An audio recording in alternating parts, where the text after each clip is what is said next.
this video, I'm going to review the RF10c by SmallRig. This tiny little 10-watt flashlight allows you to put gobos on the front and make all sorts of interesting designs.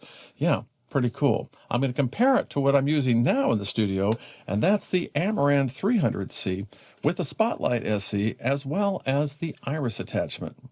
And this costs about $950, whereas this is $53. I can hear some of you complain that it wouldn't be fair to put a 10-watt light up against a 300-watt light, and you'd be right. So instead, I'm going to swap this 300 out for my 150C. So now instead of costing 18 times more, it only costs 14 times more. Oh, but great news, I do have an exclusive discount code with Amaran where you can save an additional 10% on all of their lights throughout 2025. So that brings it down to only 12 times more expensive. Now, I'll show you both these lights in action against my background here in just a little bit, but spoiler alert, this is never going to be this. But you know what? This could be this. And if this is what you're after, well, then maybe you don't need all that this light has to offer. Now, the SmallRig flashlight is incredibly well built. It feels really good. It has a USB-C charging port here, but most important, it has a 1/4-20 thread right here. This is what makes this flashlight worth the $53 for that feature alone. Yeah. Oh, and there's another one on this side in case one is not enough for you.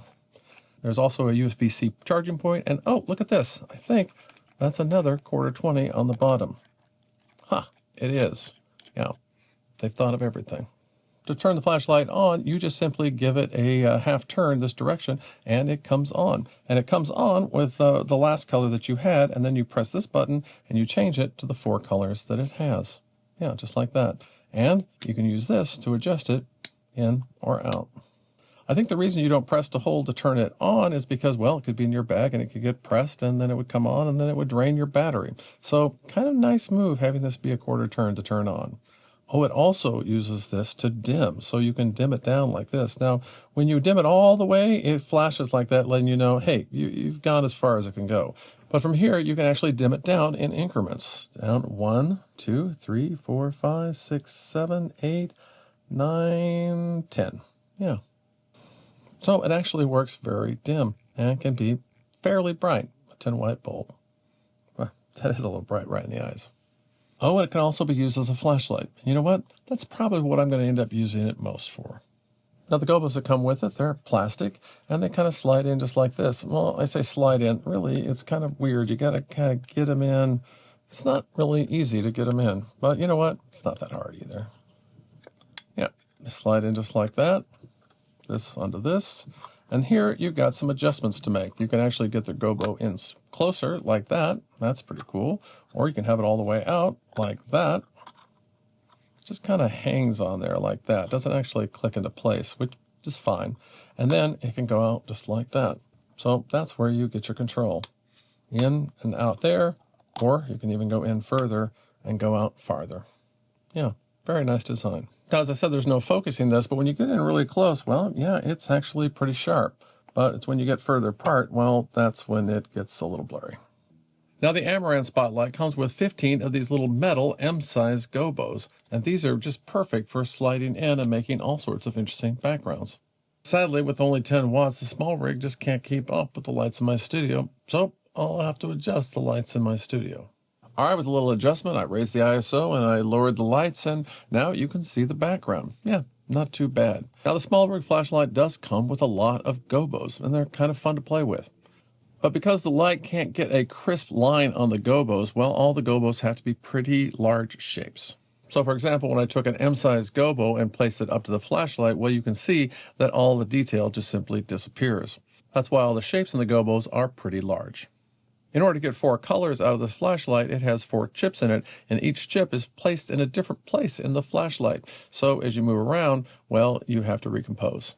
Now, it doesn't come with an iris, but it does come with a couple circle gobos. You can adjust that in and out a bit on the flashlight, as well as moving the flashlight closer or farther away. Now, if I take the flashlight and put it behind me, and then I remove the little gobo on it, well, it'll actually light up most of the background. Yeah, pretty awesome.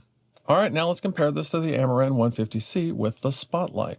All right, I'm going to have to readjust my lights for this. All right, with the adjustments made, well, now you can see that the Amaran light is not only brighter, but it can actually focus in on the gobo. Yeah, so you get a different look. But you can also out of focus this. Here, let me show you that. So with the Amaran setup, you can either be in focus or not in focus, or anywhere in between. The Amaran Spotlight SE comes with 14 metal M-size gobos. These are really nice and very usable. Actually 15 gobos if you count the aperture logo, which I don't. And there's more gobos in this kit that I haven't even shown you. And if these aren't enough for you, well, you can always go out and purchase third-party gobos like this one that I had to use for a Christmas show. Yeah, nice. You can also get this aperture iris to go in the Spotlight SE. And this allows you to get perfect circles from a variety of sizes from this one light. The Spotlight SE also has these included flags where you can just basically flag off the light anywhere you'd like. The Amaran system is a joy to have in the studio because you can pretty much dial in anything that you'd like and any intensity that you'd like at your fingertips. But you know what? I always keep coming back to blue. Yeah, I guess it's my favorite color. So the big question is this Amaran setup actually worth 12 times the money over this little SmallRig? And the answer to that question to me is very simple. Yes. This is a fantastic light, and the Spotlight is a fantastic modifier. You're going to use these over and over again, pretty much in every shoot that you have. This light does one thing, and if you want that one thing, well, it's definitely worth the money. But if not, I wouldn't recommend this as your first light, or even your second light, or probably not even third or fourth.